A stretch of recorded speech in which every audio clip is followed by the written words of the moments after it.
स्वामी विवेकानंद के जन्मदिन के अवसर पर उनकी जीवनी के बारे में जानते हैं। 12 जनवरी 1863 ईस्वी में उनका जन्म, मृत्यु 4 जुलाई 1902 ईस्वी में हुआ था। वेदांत के विख्यात और प्रभावशाली प्रबंधक गुरु थे। उनका वास्तविक नाम नरेंद्र नाथ दत्त था।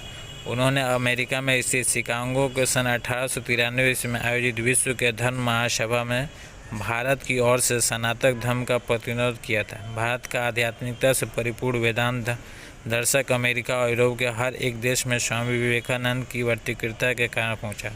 उन्होंने रामकृष्ण मिशन की स्थापना की, आज भी अपना काम कर रहा है। स्वामी विवेकानंद के कुछ अनमोल वचन थे जो उन्होंने कहा था, उठो जागो और तब तक नहीं रुको जब तक लक्ष्य की प्राप्ति ना हो जाए।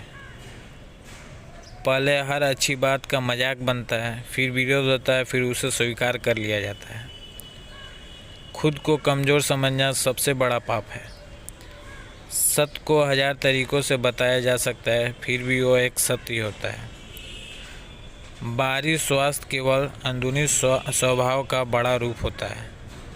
ये जानते हैं स्वामी विवेकानंद का जन्म कहाँ हुआ था। उनका जन्म कलकत्ता एक कार्यस्थ परिवार में हुआ था।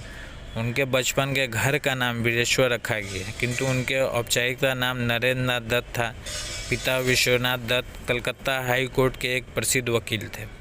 दुर्गाचर दत्त नरेंद्र के दादाजी संस्कृत और फारसी के विद्वान थे। उन्होंने अपने परिवार को 25 वर्ष की उम्र में छोड़ दिया और एक साधु बन गए। उनकी माता भुवनेश्वरी देवी धार्मिक विचार की महिला थी, जिनका अधिकांश समय भगवान शिव की पूजा याचना करने में जाता था। योग्यता के बारे में जानते हैं। 30 वर्ष की आयु में स्वामी विवेकानंद ने अमेरिका के विश्व धर्म सम्मेलन हिंदू धर्म का प्रतिनिधित्व किया और उसे सार्वभौमिक पहचान दिलाई।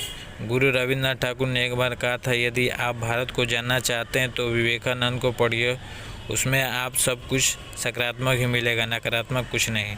अमेरिका से लौटते ही उन्होंने देशवासियों का आह्वान करते हुए कहा, नया भारत निकल पड़े मोची कि दुनिया से भ्रम भूजे भाड़ से, कारखाने से, हाट से, बाजार से निकल पड़े झाड़ियाँ, जंगलों, पहाड़ों, पर्वतों से।